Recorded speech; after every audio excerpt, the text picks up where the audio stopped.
Manx Radio's Update with Beth Espy.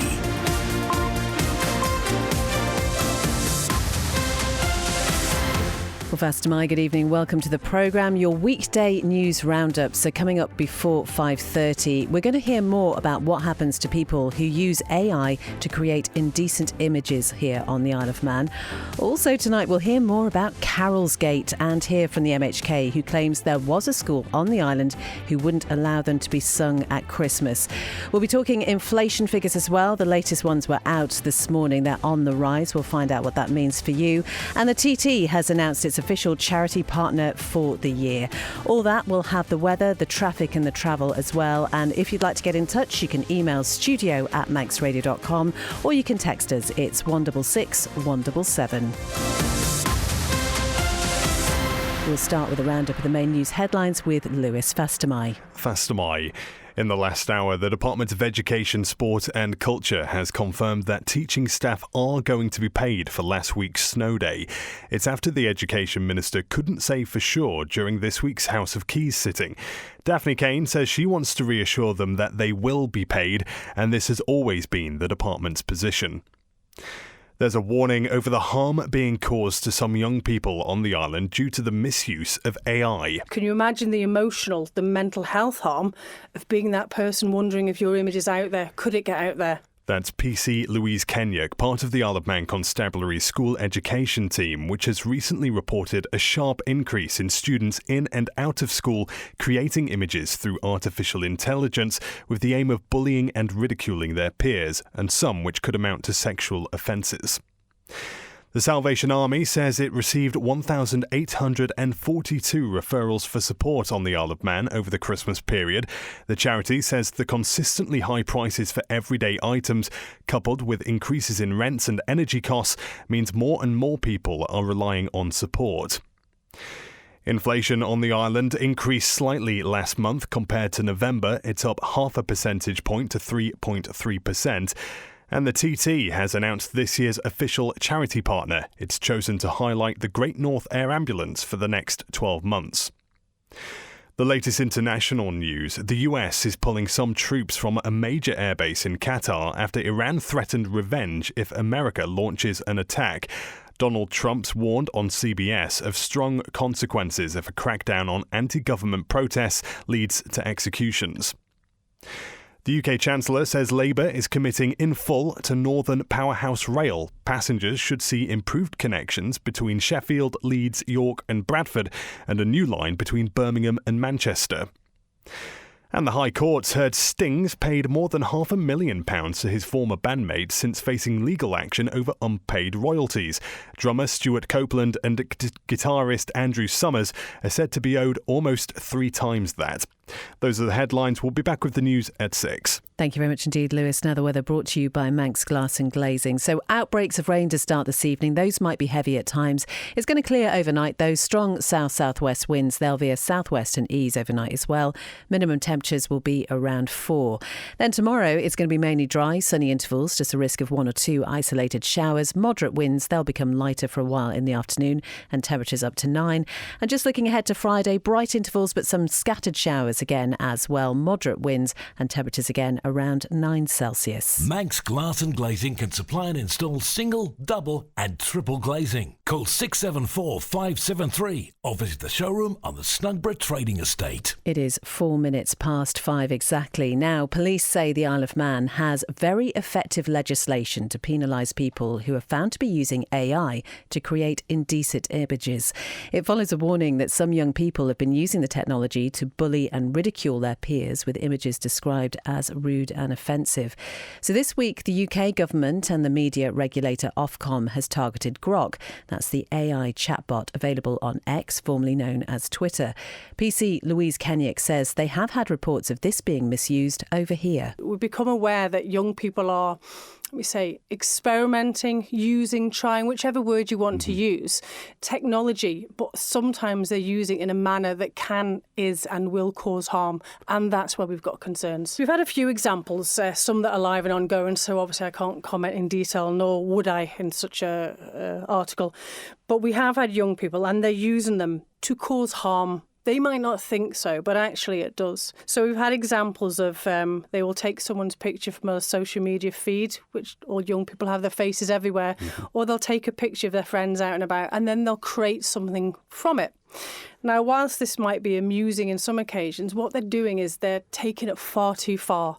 They're creating an image that is bullying, is cruel, or could be perceived as so, or actually far too far, and they're creating what we would say is an indecent image. Now, with regards to the new legislation that came in, the Sexual Offences and Obscene Publications Act of 2021, the Isle of Man here has very effective legislation to deal with this. The legislation's open for people to see themselves, and it is good, and so it should do, because we have been for many years seeing people pushing things too far, doing things that aren't right when it involves media and social media. And thankfully, we've got the legislation to deal with it. Now, when it comes to indecent images of children, anyone under 18 is classed as a child. So if we take the law to its letter, and the way I explain it to young people is this: if you're under 18, you cannot even have a picture of yourself naked on your phone. Now, I see that as being, if you can't have it yourself because you're under 18, then that says, if I don't take it, it can't be shared, it can't get out of my control, and it can't cause me or someone else harm. So that's the simple part of it. That is PC Louise Kenyuk talking about AI images there. You can find out much more on this story on the Manx Radio website. It's 6.5 minutes past 5. So the latest inflation figures have been published. They were out this morning. Christian, the lover of figures, is with me now. Christian, just tell us first, what do these figures show then? Yeah, so they show inflation on the Isle of Man rising to 3.3% in December. That's up 0.5 percentage point on November. It is still well below the highs that we saw in places like 2022, 2023, but it does suggest that price pressures have picked up again towards the end of last year. Do we know then what's driving that increase? So the biggest contributor is restaurants and hotels. Prices are 8.1% higher than a year ago. And catering costs are in particular, they're up 8.3% too. So those are the main drivers. Are there any other areas where prices are rising more quickly?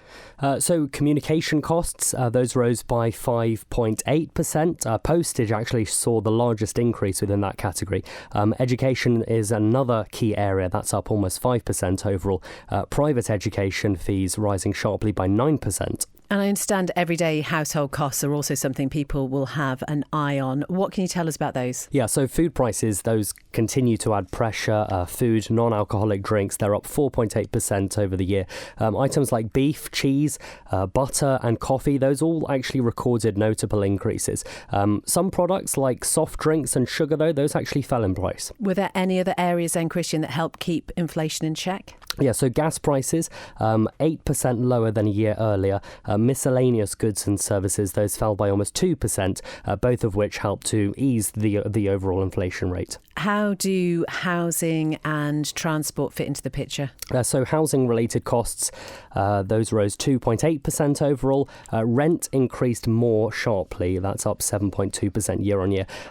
Transport costs, those rose 3.2%. Air travel prices increasing, but fuel costs remained relatively subdued. Christian, thank you very much indeed. We're not joking, are we? You love these figures. I absolutely love it. Honestly, you wait for these reports. 8.5 minutes past 5. Now, the Onken MHK, Julie Edge, says she has evidence in writing as to which schools stopped the words to Christmas carols being sung.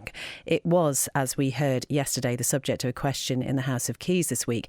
And in response, the Education Minister, Daphne Kane, said her department had questioned all schools in recent days and not one of them responded to say it had imposed any such restrictions.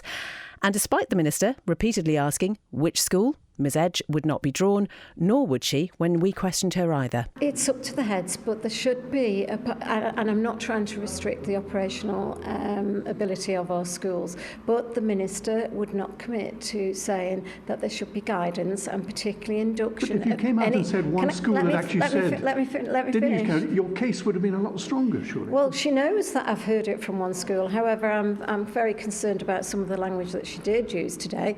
But with regards to we should point out this is parliamentary language. She didn't actually use.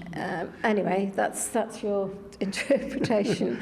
But what she would not commit to was any new teachers coming to the island being inducted in the ways, and I'm not sure if there is a policy on that as to how we do portray our Christianity Are you in saying our the department schools. should come out and say you have to have No, a I'm Christian not saying service? that. I'm saying guidance. Guidance and policy are two different documentation in government.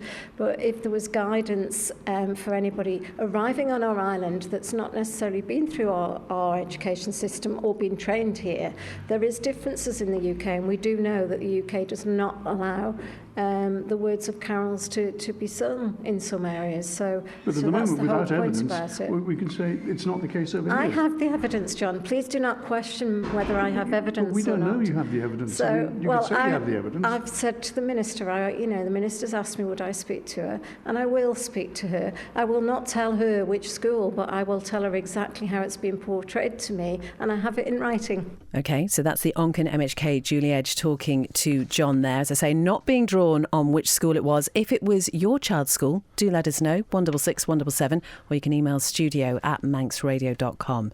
It's 11 minutes past 5 now, and minimum wage on the Isle of Man is set to increase from £12.25 to £13.46 in April. And it's fair to say, I think it's a move that's generated a little bit of concern from businesses over here. In the House of Keys this week, we heard how government's planning to issue some kind of support, and Lewis is with me now with the details. Fastamai, Lewis, what can you tell us? Fastamai, yes. So who we've just heard from then, actually, Onken MHK Julie Edge, she put this question to the Treasury Minister, asking whether there were any plans to issue support ahead of this rise in April and how much it was expected to cost. Alex Allenson, in response, said a targeted support package would be provided, with more details to be given in Tynwald next week. What he did say is that these schemes would be designed to assist the hardest hit businesses on the island, particularly those in hospitality and retail, and any support will be time limited and designed to ease the transition rather than provide an ongoing subsidy, for example.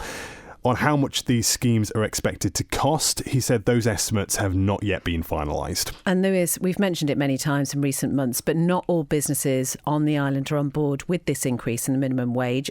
Is there anything else that we've heard about that in recent days? So today we've been hearing from the chairman of the Isle of Man Licensed Victuallers Association, the body that supports self-employed licensees in the pub trade. And it says members are already feeling the cumulative impact of rising costs day by day. We've just been hearing about the rise in inflation. Well, this also comes after the recently formed Local Economy Forum warned that current economic and policy pressures are creating significant challenges for the island's hospitality sector. So regarding minimum wage, LVA Chairman Andrew Gibbs says that while fair pay is essential, sudden changes to wage structures can make it difficult for employers to balance costs with training and workforce development. He adds that decisions which fail to consider the operational realities of hospitality businesses risk discouraging recruitment. The LVA is calling for greater engagement between government and the private sector to develop evidence-based solutions that protect jobs, support workforce development and enable sustainable economic recovery for the island. That's what we've been hearing. And we have contacted the Isle of Man government for comments on that. But in the meantime, we wait and see what's unveiled in Tynwald next week. Lewis, thank you very much indeed. And if you are a business who'd like to get in touch and speak to us, then newsroom@manxradio.com is the email address. It's 14 minutes past 5. Manx Radio Travel, serviced by Quayside Tyres. Nothing to report on the police pages this evening. The things when it comes to roadworks in Onken, temporary lights still on Whitebridge Hill. That's 24 hours a day. In Braddon until Friday, there's that stretch of Saddle Road, which is one way at the junction with the new Castletown Road. Also, temporary lights on Cool Road. That's near the business park, 24 hours a day for work on the pavements. And near Peel, all this week, the switchback is closed for patching works. All good down at the airport. And then the Manxman and the steam packet. Manxman due in around about 20 to 6 this evening, heading out again for Heysham at 7:15. Manx Radio Travel, serviced by Quayside Tyres. Call Quayside Tyres on 664417 to book your free vehicles winter check so your vehicle is safe for you and other road users. You're listening to Update here on Manx Radio. Now, local authority representatives say it's unfortunate the debate into the local government amendment bill wasn't held at yesterday's Keys sitting after members ran out of time. Representatives from Peel, Arbury and Rushen, Michael and Onchan commissioners were there to hear whether MHKs would approve amendments made by Legislative Council for the controversial bill. Chair of Arbury and Rushen commissioners Kiri Jenkins and Peel Commissioner Sharon Lambert said they hoped members would do the right thing. Well, I think the local authority members that are here today, we've come down to show the members that we are taking this matter seriously, and it is unfortunate that they chose not to adjourn the earlier debate and that it will run into another session. But I think we're here to underline to members just why we think local democracy is so important, and why this bill that's going through matters to not just to us as members of local authorities, but why it's important to ratepayers and what our concerns are. Completely. They must have known that this was going to be one of the largest bills to go through that they're discussing now, and they could have slipped ours in before that, because we're going through, don't know how many clauses, but it's been going for since after lunch. So yeah, I do think it's gone on way too long. But what I would say with regard to the local government amendment bill, the important thing is the sentiment is there, we're not going to do that, we're not going to push those monies through. Put it in black and white in law that that's not what you're going to do. What you're going to do is actually not consult, actually say, look, if we hand these over and we pay you this much, would you do it? And we either agree or we don't agree. That's where it should be. Peel Commissioner Sharon Lambert and Chair of Arbury and Rushen Commissioners Kiri Jenkins. It's 16 and a half minutes past 5. A drugs trafficker who played a leading role in importing nearly £400,000 worth of drugs to the Isle of Man has been jailed. The Liverpool man's crimes included helping to arrange the delivery of cannabis in a fishing boat. Amy Griffiths has this report from BBC Isle of Man. 39-year-old Liam Dunn was found to be a facilitator in a plot to import up to £309,000 of cannabis and 98 vapes laced with THC on a boat called the Boy Shane on the 17th of November 2023. He also acted as a conduit, as up to £69,000 of heroin was concealed in a package of silicone tubes on the 17th of July that year, Douglas Courthouse heard.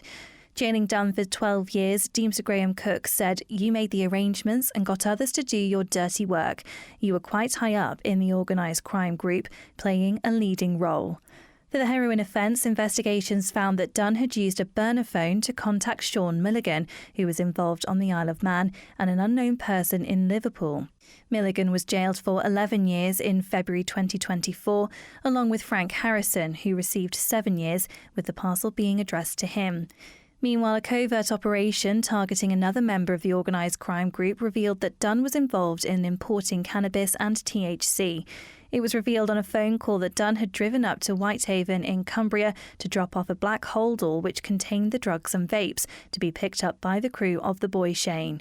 The 33-year-old was also found to have received £139,000 in illicit bank transfers, including £83,010 from Manx residents between January 2021 and November 2023. Dunn of Burlington Street in Liverpool was arrested on the 17th of August last year as he returned to the UK from Spain, where he'd been living for 8 months. A warrant was issued and he was brought back to the island the following day. He pleaded guilty to being concerned in importing heroin, cannabis, THC and participating in a criminal organisation. Dean Sir Cook said the prosecution says you are a leading figure in trafficking drugs to the Isle of Man and the removal of cash proceeds of that drug trafficking out of the island and back to the UK. Amy Griffiths with that BBC Isle of Man report. Now, the liquidator of a failed glamping site in Port Erin says he's incredibly frustrated over what he alleges is Port Erin Commissioner's refusal to meet a potential buyer for the business. Now, the site closed during TT Practice Week last year and the operator was placed into voluntary liquidation. Craig Mitchell of Douglas-based CKM Consultants told Simon that the matter now looks to be heading for the courts, despite there being a strong offer for the business on the table with a commitment to clear all outstanding debts of the company. It's an unusual scenario in any liquidation, certainly a voluntary liquidation, to have a situation where all creditors can be paid in full. And I've got that offer on the table, but for some reason the commissioners don't appear to wish to entertain it. Why do you think they won't meet this potential buyer? I'm not sure. I mean, they're aware of the individual, the offer letter. I've named the individual in the offer letter, but they've just come back and said that the board has no interest in the proposed offer and just wishes to continue seek repossession of the site. Now, have you come across a case quite like this before as a liquidator? It's a strange situation to have a situation where you can have all creditors paid in full, including the commissioners themselves, and to have the commissioners say they're not willing to entertain that, and to walk away from a committed income stream going forward and to suffer costs. It is an unusual situation, I must admit. Presumably, if the matter goes before the courts, there would be costs to the commissioners and thereby the ratepayers. Exactly, and I've explained to them that clearly my duty is to the creditors, which would include themselves and obviously the ratepayers of Port Erin, and I can't just acquiesce with a forfeiture of a lease when I've got an offer on the table, which means every creditor will be paid in full. Now, if the commissioners were to have a change of heart, would the potential buyer be willing to continue his interest? I spoke to him just before Christmas, was the last time I spoke to him, and I know he's still interested in it. He's very interested. He's not walked away from the offer. Now, there is, of course, the added issue of the people still living in camper vans on the site by means of, I think it's a 12-month licensing agreement with the liquidated company. How do you feel that could be resolved? Based on the commissioner's view, it seems that they've been occupying the site in breach of planning regulations. Yeah, I mean, it seems to be something of a grey area that obviously there seems to be this disagreement on the planning permission situation. Clearly, the problem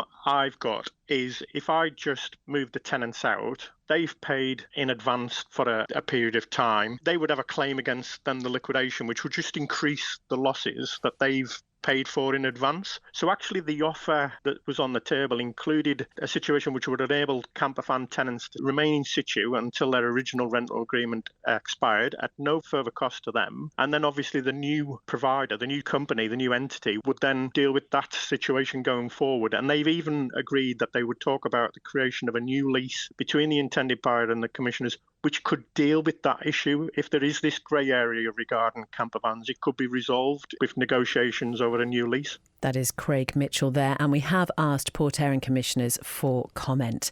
Now, the TT's announced this year's official charity partner. It's chosen to highlight the Great North Air Ambulance for the next 12 months. It's the second year of the TT's charity programme. CEO of GNAS, Joe Garcia, and Manx TT competitor Connor Cummins have been talking to Amy. For the Great North Air Ambulance Service, this is a fantastic opportunity. It makes us really proud to be able to represent not only helicopter emergency medical services, but the association that our charities have with motorcyclists. Unfortunately, over 33% of the incidents we attend that are road accident collisions involve motorcycles. So being here representing our service in association with a fantastic internationally renowned motorcycling event is just absolutely fabulous. Here, particularly on the Isle of Man, we are effectively the lifeline that crosses the waves to support not only the population and community on the island, but also those motorcyclists that might need us when we're here. And what difference are you hoping it's going to make? I mean, how much of a financial impact are you hoping it's going to have being named the Charity of the Year? We have high hopes that this will be a fantastic opportunity for us to raise income, effectively it being a big injection of funds into the charity. We are aiming to, or we're in the process of replacing our helicopter fleet so that we can offer extended services to the communities that we provide. So we're hopeful that this opportunity will be a really significant funding opportunity for us. I think it's a brilliant thing, a great achievement for both parties. For GNAS to be associated with the TT and vice versa, it brings a lot of strength to both parties, I think. So it provides that link between the Isle of Man and the mainland for whenever someone is injured and needs to get off the Isle of Man. So it's great. And of course, helicopter response and the TT unfortunately do go hand in hand, because that is one of the risks of the TT. You yourself have experienced that firsthand, haven't you? Yeah, absolutely. And I know how important these services are. So from my first TT that I completed myself in 2006 to today, I've seen such a transformation from the event side alone, but obviously with the whole medical services on the whole again, it's such an improvement, and it brings a lot of strength to the TT. That is TT competitor Connor Cummins. Before that, we heard Joe Garcia from GNAS. Now, as the cold, dark winter days close in, a growing number of people are affected by a condition known as SAD, or seasonal affective disorder. It has a number of symptoms, and Simon has more details. The exact cause of SAD isn't fully understood, but it's often linked to reduced exposure to sunlight during the shorter autumn and winter days. Places like the Isle of Man, where gloomy days can continue for long periods, tend to have a greater numbers of people who suffer from the condition. Deanna Douglas is a director of Isle of Man Samaritans. There's lots of things that people can do for themselves. They can reach out, they can spend time with loved ones, talk about their feelings, etc. Or you just find your own balance, take some time to relax, set yourself some goals, and don't be hard on yourself. It will pass. It's a season and it will pass, and brighter days will be here. And set yourself some goals to look forward to for the future. Set yourself weekly goals that you're going to do something, you're going to achieve something, you're going to go for a cup of coffee with somebody, and be kind to yourself. Take time for yourself to enjoy things that you enjoy doing, or revisit a hobby that you enjoyed doing in the past. It doesn't need to be expensive. It doesn't need to be energetic. I mean, we live on a beautiful island. The sun is actually shining now. 10 minutes outside, sat on a bench, watching the world go by. You know, that gives you that kind of human contact. It gives you that sense of belonging. So the message is that if you suffer from seasonal affective disorder, you don't have to deal with the depression alone. There is help out there. Simon Richardson reporting. 26 minutes past 5. Update Sport is brought to you by the Print Shed, and here's Darren. Fast am I. A new mixed league has been launched by the Isle of Man Netball today. Called the Performance League, it's made up of 37 players from both the island's women's and men's national squads. 4 teams will compete for the title: Celtic Coast Lightning, Manning Magic, Manx Mavericks and Vannin Vipers. The competition will take place over a number of weekends, starting on the 24th of January. It'll then take place on the 31st, the 28th of February and the 7th of March, and the 4th and 18th of April. Rhiannon Evans is set to captain Lightning, Ashley Hall will lead Magic, Rachel Johnson will take charge of the Mavericks, and the Vipers will be skippered by Paige Macquarie. On to athletics, and Isle of Man's Ollie Lockley ran a new personal best in Spain over the weekend. Competing in a 10-kilometre event in Valencia, Lockley crossed the line in 28 minutes and 34 seconds. It's the first time the Islander has crossed the finish line in under 29 minutes. Over 17,000 competitors took part in the events, with Lockley placing 69th in the men's category. And do you want to play a key role in road racing on the island? Applications have opened for anyone looking to marshal the 2026 Southern 100 and Pre-TT Classic. The Marshals Association says experience isn't needed and training will be provided for the Belawn course events. The Pre-TT will take place from the 22nd to 24th of May this year, followed by the Southern 100 from the 6th to the 9th of July. Marshals must be 16 or over, and those aged between 16 and 18 must have parental consent for each race event. You can find a link to the application form via manxradio.com. Thank you very much indeed, Darren. That is all from Update this evening. Coming up next, it's Spotlight, and at 6 p.m. then it's Greatest Hits with Chris Kinney. We'll be back tomorrow.